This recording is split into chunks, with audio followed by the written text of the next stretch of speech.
তো এই রিটটা করেছিলাম কারণ যে তত্ত্বাবধায়ক সরকার ব্যবস্থা যদি বহাল থাকতো তাহলে এই 7 জানুয়ারি নির্বাচনটা হতো না, এবং 7 জানুয়ারি নির্বাচনটা যে না হতো তাহলে এতগুলো প্রাণহানি হতো না, এতগুলো ব্যক্তি আহত হতো না।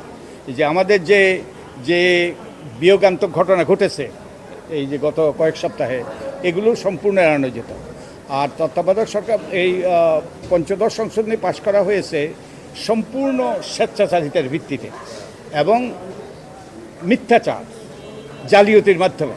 যেমন আমি একটা উদাহরণ দেই, বাই দি ওয়ে আমি এবার একটা ছোট্ট বই লিখেছি এবং এটা নির্বাচনের আগে প্রকাশ করেছিল প্রথমা, কিন্তু অত্যন্ত দুরুপক্ষের তত্ত্বাবধায়ক সরকার বাতিলের রাজনীতি, অপরাজনীতি ছিল, কিন্তু রাজনীতি। আপনারা এই বইটা দেখবেন, অনেক কিছু তথ্য ওখানে অন্তর্ভুক্ত আছে।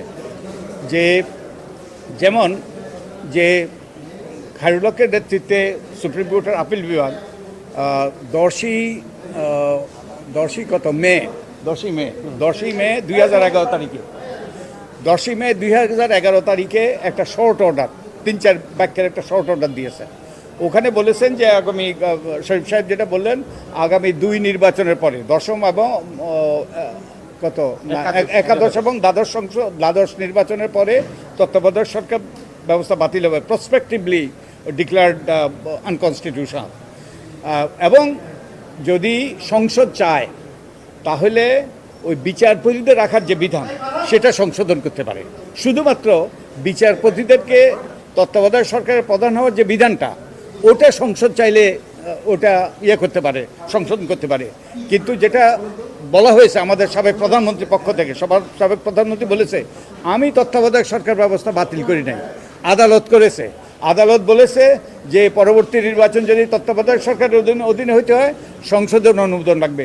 এটা সম্পূর্ণভাবে মিথ্যাচার, একবারে ভদ্রভাবে বলতে গেলে ওই যে বিভ্রান্তিমূলক, আর এটা সম্পূর্ণ মিথ্যাচার। এবং শুধু তাই নয়, যে আপনারা জানেন যে বেগম সাজেদা চৌধুরী এবং এই যে সুরঞ্জিত সেনগুপ্তের নেতৃত্বে 15 সদস্যের একটা কমিটি হয়েছিল, সংসদীয় কমিটি, বিশেষ কমিটি।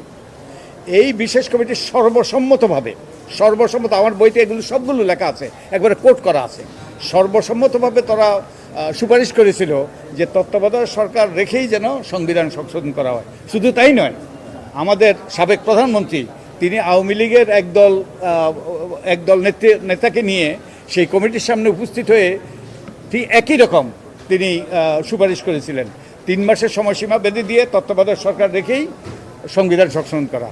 তো রাতারাতি যেটা হলো যে 29 বোধ হয়, আমি তারিখগুলো মনে নাই, যে তারা যখন যে ওই কমিটি, যে বেগম সাজেদা চৌধুরী এবং সুরঞ্জিত সেনগুপ্তের কমিটি যখন তাদের সুপারিশ চূড়ান্ত করলো তত্ত্বাবধায়ক সরকার রেখেই সংবিধান সংশোধন, তারপর দিন তারা প্রধানমন্ত্রীর সাথে সাক্ষাৎ করলেন এবং সেই সাক্ষাতে সম্পূর্ণ উল্টে যায়।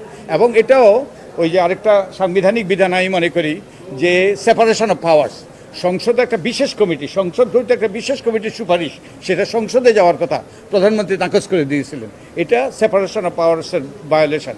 আরেকটা ভায়োলেশন ছিল যে আমাদের সংবিধানের 142 অনুচ্ছেদে ছিল গণভোট করার বিধান, কিন্তু গণভোট না করেই এটা পাশ করা, পঞ্চদশ সংসদে পাশ করা হয়েছে সম্পূর্ণ জালিয়াতির মাধ্যমে, সংবিধান লঙ্ঘন করে, এই যে বিরাট বিভ্রান্তি সৃষ্টি করে স্বেচ্ছাচারীদের ভিত্তিতে পঞ্চদশ সংশোধনী পাশ করা হয়।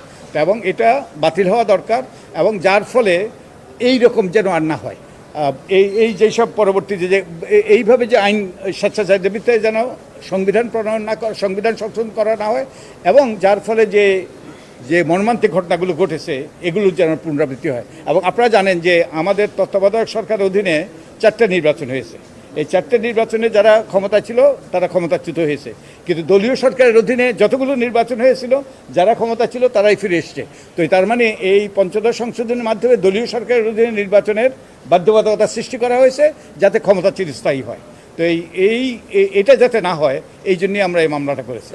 আইনে ত্রুটি আছে, পদ্ধতিতে ত্রুটি আছে, তারপরে আমাদের আইনশৃঙ্খলা রক্ষাকারী বাহিনী, আমাদের প্রশাসন, এদের দলীয়করণ। তো এবং আমাদের 2018 যে মধ্যরাতের নির্বাচন হয়েছে ওটা আতাত, ওটা এক শ্রেণীর ক্ষমতাসীন দলের নেতাকর্মী, এক শ্রেণীর প্রশাসনিক কর্মকর্তা, এক শ্রেণীর আইনশৃঙ্খলা রক্ষাকারী বাহিনী, তাদের আতাত নির্বাচন কমিশনের প্রচ্ছন্ন ওই যে সহযোগিতা এটা করেছে। তো এর যেন পুনরাবৃত্তি না ঘটে, এইরকম স্বেচ্ছাচারিতামূলকভাবে যেন আইন, বিশেষত সংবিধান কোনো পরিবর্তন করা না হয়, এবং আমরা যেন এই রকম মর্মান্তিক ঘটনাগুলো এড়াইতে পারি ভবিষ্যতে। এই জন্যে আমরা সংশোধনীতে অনেকগুলো ব্যাপার আছে, মানে আপনি কি সবগুলো, যেমন জাতির জন্য বঙ্গবন্ধুকে স্বীকৃতি দেওয়া, এই সবগুলোই কি আপনি আসলে বাতিল চান কিনা? পঞ্চদশ সংশোধনী একটা প্যাকেজ, জি, যদি পঞ্চদশ সংশোধনী বাতিল করতে হয় তাহলে পুরোটাই হবে। তারপর আমরা যদি জাতি হিসাবে আমরা মনে করি এটা অন্তর্ভুক্ত হওয়া দরকার, এটা অন্তর্ভুক্ত হবে পরবর্তী সংশোধনীর মাধ্যমে।